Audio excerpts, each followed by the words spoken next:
Hey everyone, thanks for joining us. Today we bring you a new standard deck tech, SleepWalkers, a blue-black build that was submitted to us by MTG Strategist. A link to his blog will be posted down in the comments. Today we're bringing you a new twist on a standard deck that's been around for a little bit, blue-black zombies. Now, you're probably looking at this deck list and saying to yourself, Chuck, you've done lost your mind. There's only one zombie in the deck. How can it possibly be a zombie deck? Well, we're going to go over that. The card that ties this all together is Arcane Adaption, an enchantment for 1 blue and 2 generic mana that, as it enters the battlefield, you choose a creature type. Creatures you control are the chosen type in addition to their other types. The same is true for creature spells you control and creature cards you own that aren't on the battlefield. In this deck, we have 3 copies of this. So, in short, while this is in play, all of the creatures on the battlefield, in your hand, in your graveyard, on the stack, everything is zombies that you control, in addition to whatever else it may be. So when we cast this, which will probably be around turn 4, hopefully no later than turn 5, we will name zombies. Our turns prior to that are probably going to be spent playing more of a control game, which we're running plenty of. We have 2 copies of Spell Pierce and 4 copies of Fatal Push, which can both be played turn 1. We have 2 copies each of Censor and Negate, as well as 3 copies of Essence Scatter, which can all be played on turn 2. We're also running 3 copies of Supreme Will, which can be used as a counter or as a way to filter through your deck a little bit later in the game. Next, let's talk about the lower end of our creatures. We have 3 copies of Siren Stormtamer, a 1/1 Siren Pirate Wizard for 1 blue that has flying and the ability of pay 1 blue, sacrifice Siren Stormtamer, counter target spell or ability that targets you or a creature you control. His main purpose is basically to help protect your other creatures, plus he can trigger Revolt for your Fatal Push when he's sacrificed, so that's an even bigger bonus. Next, we have 4 copies of Slitherblade, a 1/2 Naga Rogue for 1 blue that cannot be blocked. We also have 3 copies of Gifted Aetherborn, a 2/3 Aetherborn Vampire for 2 black mana that has Death Touch and Lifelink.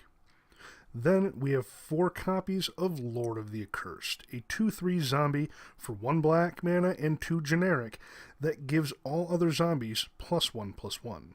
It also has pay 1 black mana and 1 generic mana, then tap. All zombies gain menace until end of turn.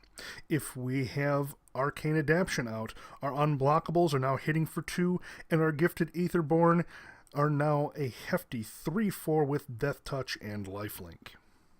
Our last creature in the deck is the Scarab God, and we have 3 copies of him. The Scarab God is a legendary god for 3 generic and 1 blue and 1 black mana, and at the beginning of your upkeep, each opponent loses X life and you scry X, where X is the number of zombies you control. It also has the ability of 2 generic mana, 1 blue and 1 black, exile target creature from a graveyard. Create a token that's a copy of it, except it's a 4/4 black zombie. When the Scarab God dies, return it to its owner's hand at the beginning of the next end step. This is where the game turns almost entirely into a waiting and control game. With Arcane Adaption on the field, and we did name zombies, you will be scrying at least 1 every turn, and your opponent will be losing a life. At this point, our focus will be to protect the Scarab God and the rest of our board by scrying to our counter spells each turn. On our opponent's turn, we will be using those counter spells to protect our board. Now, during our opponent's turn, if our counters aren't needed, we can activate the Scorpion God's ability to create more blockers by paying the 2 generic, 1 blue and 1 black, and exiling a creature out of anyone's graveyard, and bringing it back as a blocker, or just to beef up our zombie horde at the end of their turn. Now, when it comes over to our turn, we'll have at least 2, if not 3, 4, possibly 5 zombies on the battlefield, depending how our early turns went. And Each one of those is going to count towards that X life total that the opponent loses and the X that you get to scry. Now, 5 damage and scrying 5 at the beginning of our upkeep is going to be incredibly difficult for our opponents to keep up with.